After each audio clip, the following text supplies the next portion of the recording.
Hey, welcome back to the channel, guys. Gonna make kind of a quick video here on PI swapping a 462 valve. Just some tips. I know there's a million videos on this, but a couple things I have not seen that people have not mentioned on the videos, I'm gonna mention in this just to kind of break it down. Okay, so this is the engine I'm building. Look at the other videos about this engine to know the whole detail. Basically what this is a 99 Crown Vic bottom end. So block, pistons, rods, crank, 99 Crown Vic, non-PI motor. Top end is 2011 Crown Vic heads, PI heads. Have them gone through, valve job, all the kit and caboodle. Stage 4 comp cams in here, the XE274s. Something that I've not heard yet on any video I've seen about PI swap is about the timing chains, which ones to use for the non-PI motor or the PI motor, and about if you change the oil pump and oil pickup. Here's what I did. This whole motor is freshened. When I went to do the bottom end on this, to do the oil pan, I originally wanted to do the Ford Performance oil pickup tube and oil pump. So I bought it, put it on here, and the original oil pan was just fine. This is the oil pan off the non-PI Crown Vic motor. You can see it's got this here like this, okay? This is like super short compared to an actual PI motor engine, okay? It sits like that, and it's actually a lot shorter. This was hitting the oil pickup, okay? If you change out the oil pan or the oil pickup tube and the oil pump from the non-PI motor, and you want to reuse your non-PI oil pan, you can't. This also has the little baffle here. The Mustang one has baffles that go like this, or like this, whatever, into the oil pan. You'll have to replace the oil pan. So I had to go out and buy an oil pan. So if you do the oil pump and the oil pickup tube, then you go out and buy a PI motor oil pan. And make sure you buy one for a Mustang, because the baffles are different, apparently, than a Crown Vic. So that's one thing. And then when you go to do that, the dipsticks and the dipstick tubes are also different. So this is the Crown Vic 99 dipstick tube that it's runs fine.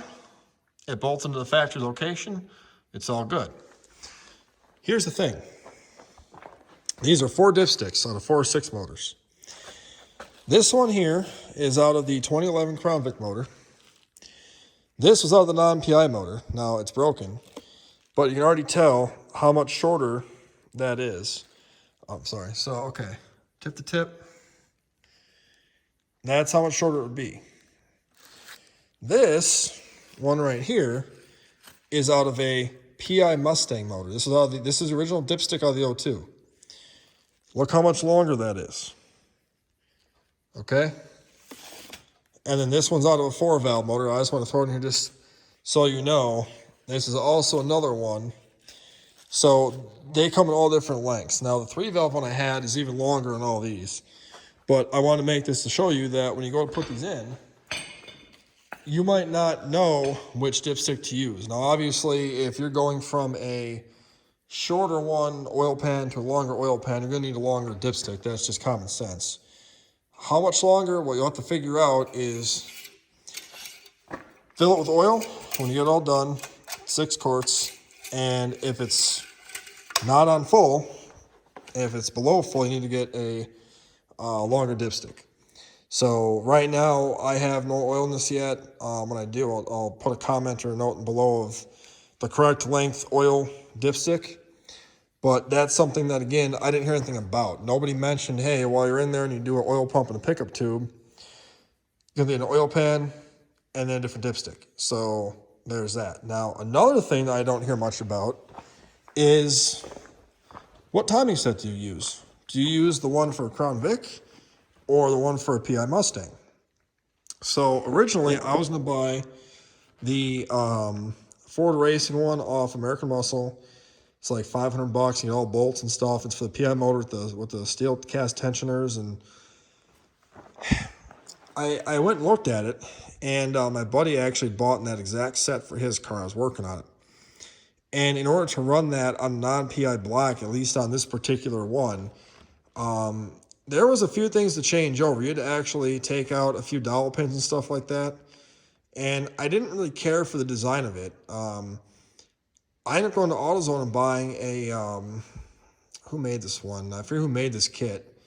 But it was made in USA, really nice kit actually. And the tensioners had actual, like aluminum brackets underneath it with 2 bolts on each side. It was a really nice setup actually, a lot more heavy duty. And it came with the cast steel tensioners. So I ended up using the non-PI timing set because, in my opinion, I felt like it was a better timing set than the PI one. The only downside is you don't get new hardware. So I had to buy that kit and then go out and buy a timing cover set, and then I had to buy new cam bolts and then a new crank bolt, which the kit did not include. And that kit was like $260 from AutoZone. So that's something to think about too. Now, when you decide to get this all put back together, you can decide, okay, obviously you're going to use a PI intake. That's obvious. But when it comes to the timing cover here, you can use either timing cover. Now, I opted to use my non-PI timing cover. I used the original one because it had a newer tensioner and a newer idler pulley. And on top of that, I had picked up this cheap set of underdrive pulleys for those years, which would work for this. Now, currently, I'm not really a fan of these. I mean, this just slides on and off, and it should be pressed on. It's not really wanting to work. But I wanted to be able to run all the parts I bought for this engine. And I don't actually know. I think there's one less idler pulley on the non-PI motor. I think on the PIs, there's actually an idler pulley up here somewhere too. So I think it uses one less idler pulley. I'm not sure if this is normal, and maybe you guys can give me some tips, but should this be able to slide on and off by hand without having to press it on? Because the normal one presses on and presses off. And this just slides on and off without any resistance, really. So I don't really want to put this back on if it's going to leak. But I'd like to use it because it looks all shiny and nice and whatnot. But yeah, so there's that. Another thing, too, is that the water pumps. Now, this doesn't really apply much, but if you go to buy a water pump for one of these, this is a short snout water pump on the non-PIs. And I believe the PI is a long snout, if I recall. Nope, I'm wrong. Short snout also. So you gotta watch for that. Some of these have a short snout and a long snout. But yeah, so there's that. But basically, that's kind of just like the little tips that nobody really mentions. I wanted to kind of bring that up as a whole of the bottom end part here, so you're not getting in there and then all of a sudden, oh, I bought this stuff and what the heck, why is it not working?